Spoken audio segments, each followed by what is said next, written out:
Hi hello guys, నేను మీ Gangadhar. July 4 ఇది ఒక అద్భుతమైన డేటు. కారణం ఏంటంటే రాజకీయంలోనే పెను ప్రకంపనలు సృష్టించిన ఒక నేత. ఆయన పేరు చెప్తే పౌరుషం ఏర్లై పారుతుంది, ప్రాణం పోయిన కసి తగ్గని ఒక మహానుభావుడి చరిత్ర. మా కాపు కాదు, ఏ పేదవాడి గుండెల్లో కూడా చెరగని చిరునామా, చెరగని ఒక ఇది. అలాంటి వ్యక్తి కోసం నేను ఇప్పుడు చెప్పబోతున్నాను. అతను ఎవరో ఈ వాటికి మీకు ముందే తెలిసే ఉంటుంది. వంగవీటి కత్తి, ఇది కాపును కాసే శక్తి. వంగవీటి మోహన్ రంగా ఈ పేరు ఎత్తగానే బెజవాడ ఒక్కసారిగా ఉలుకపడుతుంది. బెజవాడ రాజకీయాల్లో వంగవీటి పేరు తేగానే గుర్తుకు వచ్చేది ఆ మంచితనం. ఇప్పటికీ ఆయన మరణించి 36 ఏళ్ళు అవుతున్న ఆ వ్యక్తిపై చెరగని అభిమానం ఎందుకు? ఆ పేరుకి గల చరిత్ర ఏంటి? ఎన్నెన్నో కథలు, ఎన్నెన్నో సినిమాలు, ఇలా ఆయన సొంతం ఆ పాపులారిటీకి నిదర్శనం. ప్రతి పేదవాడి గుండెల్లోని మోహన్ రంగా అంటే ఒక నమ్మకం, ఆ పేరు ఎత్తితే ఒక పూనకం. అలాంటి నాయకుడు మరణం ఎలాగా? ఆ మరణాన్ని ఈ జనాలు తట్టుకున్న విధానం ఏంటి? ఇప్పుడు డెప్త్కి వెళ్దాం. రంగా గారు మొదట్లో కృష్ణా జిల్లా కాటూరు నుంచి బెజవాడకు చేరారు. రంగా గారు మొత్తం 5 అన్నదమ్ములు. అందులో 4వ వాడైన రాధాకృష్ణ అన్న దగ్గరే ఉండేవారు. మన రంగా గారు చిన్నవారు.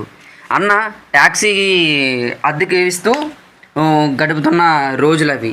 ఆ రోజులో ట్యాక్సీ దొంగతనాలు, రౌడీ మూకలు, ఇలా చాలా దారుణమైన పరిస్థితి. అప్పట్లో రాధా గారు ట్రాన్స్పోర్ట్ కొంచెం మెల్లగా సాగిస్తూ ప్రతి ఉద్యమంలో ముందుంటూ అలా ఎన్నెన్నో చేసేవారు.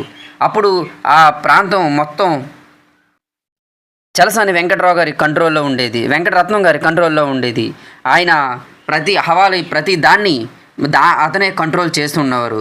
ఈ తరుణంలో మన రాధా గారికి అతి తక్కువ టైంలోనే పాపులారిటీ రావడం, ఆయన ప్రతి వ్యక్తి పైన చూపించే ప్రేమకు ఇలాగ చలసాని వెంకటరత్నం గారికి చాలా దగ్గరయ్యారు. కొద్ది రోజుల్లోనే వెంకటరత్నం గారికి ప్రధాన అనుచరుగా మారిపోయారు. ప్రతిదీ రాధా గారి పైన పెట్టేవారు వెంకటరత్నం గారు. కానీ కొన్నిసార్లు మంచి జరగడం కోసమే సొంత నిర్ణయాలు తీసుకునేవారు మన రాధా గారు. కానీ ఇది మాత్రం చలసాని వెంకటరత్నం గారి మిగతా అనుచరులు ఏమాత్రం ఒప్పుకునేవారు కాదు. ఈ వెంకటరత్నం గారికి రాధా గారికి మధ్యలో ఎన్నెన్నో విభేదాలు పెట్టారు. అయితే వెంకటరత్నం గారికి ఈ విన్న దాని వల్ల కొన్ని తప్పుడుగా వినడం వల్ల ఆయన మన రాధా గారు సొంత నిర్ణయాలు తీసుకోవడం ఏమాత్రం నచ్చేది కాదు. వెంకటరత్నం గారు స్థాపించిన ఆల్ ఇండియన్ స్టూడెంట్ ఫండమెంటేషన్ నుండి విడిపోయి యునైటెడ్ ఇండిపెండెంట్గా మన రాధా గారు విడిపోయారు.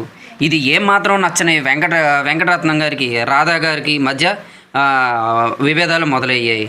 2 వర్గాల మధ్యన పోరు ఎక్కువైంది. అప్పటికే రాధా గారు అనుచరులు వెంకటరత్నం గారు గ్యాంగ్లో అయిన ఒక పర్సన్ని చంపేశారు. ఒక్కసారిగా బెజవాడ రక్తపాతం స్టార్ట్ అయింది. 1972లో హైదరాబాద్ నుంచి తిరిగి వస్తున్న చలసాని వెంకటరత్నం గారిని రాధా వర్గం వారు హత్య చేశారు. ఈ హత్యతో రాధా గారి పేరు మోగిపోయింది. వెంకటరత్నం గారి హత్య తర్వాత ఈ క్రేజు అమాంతం పెరిగిపోయింది మన రాధా గారికి. రాధా గారు స్టార్ట్ చేసిన యునైటెడ్ ఇండిపెండెంట్లో స్టూడెంట్స్ సంఖ్య ఎక్కువయ్యి ఆ సంఖ్య అలా తీరా స్థాయికి పెరిగిపోయింది.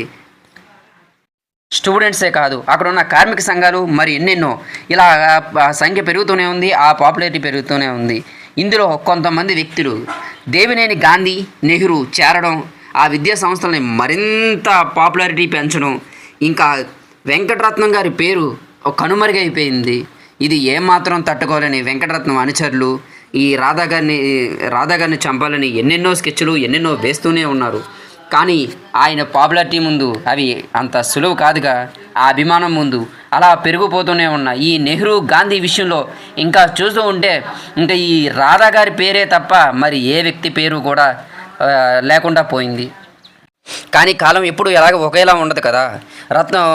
చలసాని వెంకటరత్నం గారు అనుచరులు మొత్తానికి వాళ్ళు అనుకున్నట్టే ప్లాన్ గీసి ఎన్నో పథకాలు పన్ని మన రాధా గారిని చంపేశారు. తర్వాత అన్నలేని లోటు ఒక్కసారిగా మోగపోయిన ఆ ప్రాంతం ఈ దారుణ హత్యకై రివెంజ్ తీసుకోవాలని ఎన్నో కోపతాపాల మధ్యన, ఎన్నెన్నో అన్యాయాల మధ్యన మన రంగా గారు రాజకీయ ప్రవేశం చేశారు. అన్న లేని లోటుని కాపాడాలని, ఆ ప్రజలకి భరోసా ఇవ్వాలని అన్న కోసమై ఆయన రావడం, ఆయన ప్రతి దాన్ని బాధ్యతగా తీసుకోవడం, అతి తక్కువ వయసులోనే మన రంగా గారు కూడా పాపులారిటీని సొంతం చేసుకున్నారు. అయితే విద్యా వ్యవస్థల్లో కొన్ని విభేదాలు రావడం వల్ల దేవినేని నెహ్రూ గాంధీ మధ్య గాంధీ గారు మన రంగా గారి మధ్య విభేదాలు రావడం, నెహ్రూ విడిపోయారు. ఈ గాంధీ నెహ్రూ విడిపోయి యునైటెడ్ స్టేట్ ఆర్గనైజేషన్లో స్థాపించారు. ఈ విషయంలో మాత్రం రంగా గారు చాలా సీరియస్గా తీసుకున్నారు. అతి తక్కువ టైంలోనే రంగా బెజవాడకి కాపు నాయకుడిగా మారిపోయారు. కాపులంటే గుర్తుకొచ్చేది మొదట ఒకే ఒక వ్యక్తి వంగవీటి మన మోహన్ రంగా గారు అనే విధంగా మారిపోవడం. తర్వాత కాపులనే కాదు, నేను ప్రతి ఒక్క పేదవాడికి ఈ రంగా పేరు గుర్తుకు రావాలనే ఉద్దేశంతోనే రాష్ట్రంలో ఎన్నెన్నో అభివృద్ధి వైపు మన రంగా గారు స్టార్ట్ చేశారు. రంగా గారు దేవినేని గాంధీ నెహ్రూల మధ్య గొడవల్లో ఒక్కసారిగా ఏమైందంటే 1970లో ఐటీ కళాశాలలో మన గాంధీ గారిని హత్య చేయడం కలకలం రేపింది. అయితే గాంధీ గారి కేసులో పోలీసులు మా రంగా గారిని అరెస్ట్ చేశారు. ఆ తర్వాత దేవినేని వర్గం రంగా హత్య చేయడానికే ప్రణాళిక వేసి అందులో భాగంగానే నెహ్రూ బ్రదర్ అయిన మురళి ఈ ఆర్గనైజేషన్లోకి జాయిన్ అవ్వడం, ఆ తర్వాత దాన్ని అంచులుగా గొడవల వైపుగా తీసుకెళ్లడం, అన్న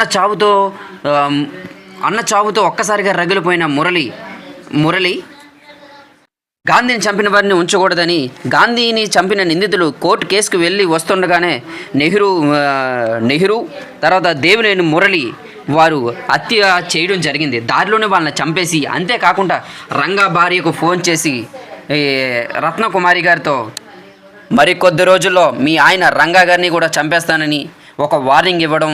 ఇది అప్పట్లో చాలా గందరగోళానికి ఒక్కసారిగా రంగా అనుచరులు రంగా ప్రాంతం ఒక్కసారి యుద్ధ వాతావరణంగా మారింది.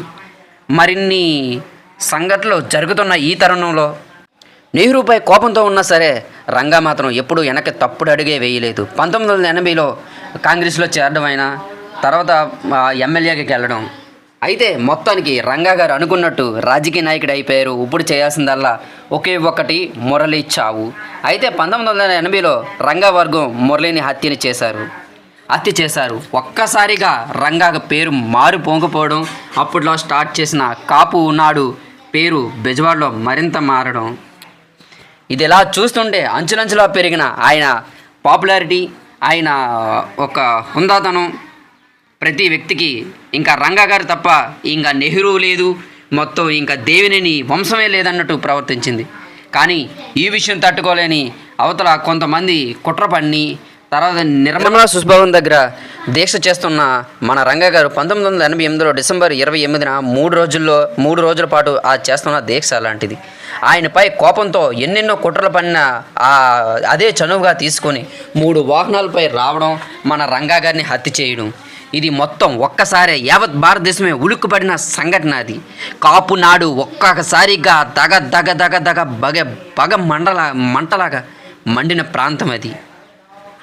అయితే రంగా గారి హత్య తర్వాత నెహ్రూ గారు కూల్ అవ్వడం, తర్వాత మన రత్నకుమారి గారు రాజకీయంలోకి వెళ్ళడం, ఎమ్మెల్యేగా 2 సార్లు వెళ్ళడం, తన కుమారుడైన రాధా ఒక్కసారిగా వెళ్ళడం, ఇలాగా అనుకోకుండా జరిగాయి.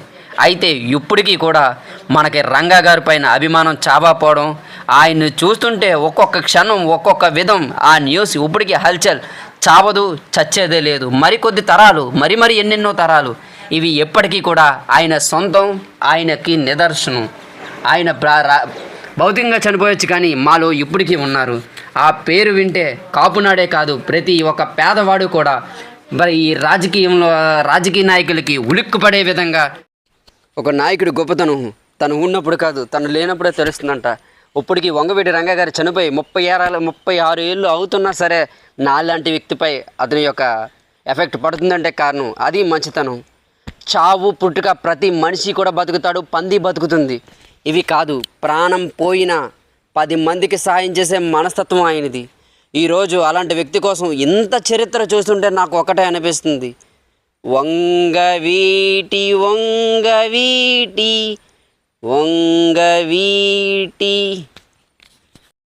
వంగవీటి వంగవీటి వంగవీటి ఇది వంగవీటి కత్తి కాపును కాసే శక్తి కమ్మని కలల శక్తి పుట్టేస్తుందే భయము భక్తి పట్టిరేపింది కసి రౌడీయిజమై కోసం ప్రేమే పోసి వంగవీటి వంగవీటి వంగవీటి వంగవీటి కత్తి కాపును కాసే శక్తి. ఈ వీడియో చేసినందుకు చాలా హ్యాపీగా ఉంది. ప్రతి ఒక్కరు దీన్ని కాపు పౌరుషం కోసం చేశాడు, ఈ కుర్రాడు కాపోడు అయి ఉంటాడు అనుకోవచ్చు. మీరు అనుకున్న నిజమే, నేను కాపోడునే. కానీ వంగవీటి మోహన్ రంగా గారు ఒక కాపోడికి మాత్రమే అంకితం కాదు, ప్రతి పేదవాడికి ప్రతి ధైర్యానికి మన ఆకలిస్తే తినే కూడు వైపు మన చూపు ఎలా ఉంటుందో పౌరుషం వచ్చినప్పుడు మన చూపు వంగవీటి మోహన్ రంగా వైపే ఉంటుంది. ఎందుకంటే ఆయన సృష్టించిన ప్రకంపనలు అలాంటివి. ఈ వీడియోని ఎవరు పర్సనల్గా తీసుకోవద్దు. బొచ్చు పర్సనల్గా తీసుకున్న పెద్దగా ఫీల్ అవ్వను నేను, ఎందుకంటే ఆయన వీరాభిమాన్ని. మీరు రెచ్చగొట్టే కొలది రెచ్చిపోయే మా కాపుల్లో ఉన్న పౌరుషం కాదు మా పేదవాడి ప్రతి ఒక్కడికి పగ్గుమనే ఒక నాయకుడు ఆయన. Thank you guys.